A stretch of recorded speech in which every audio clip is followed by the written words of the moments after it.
सोलापूर जिल्हा दूध संघ कर्जाच्या विळख्यात अडकलाय। दूध संघाला सध्या 48 कोटी रुपयांचा कर्ज आहे।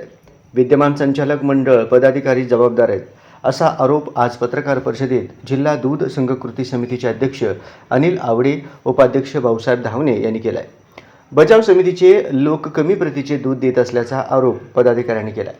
त्यांचा हा आरोप चुकीचा आहे। जिल्हा दूध संघ दूध घेतल्यानंतर 40 दिवस दुधाची रक्कम देत नाही। अशा स्थितीत शेतकरी दूध संघाकडे दूध कसं देणार, असा सवालही करण्यात आलाय।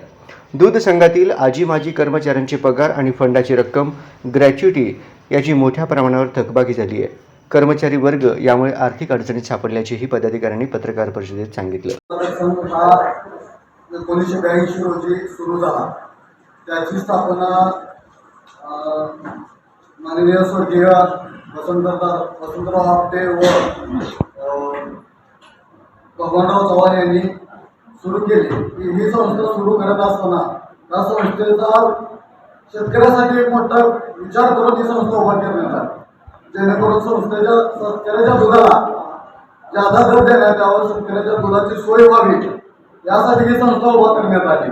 परंतु आताच्या राजकीय पुढाऱ्यांनी ही संस्था पूर्णपणे मोडीत काढण्याचा विचार या आताच्या राजकीय लोकांनी केलेला आहे।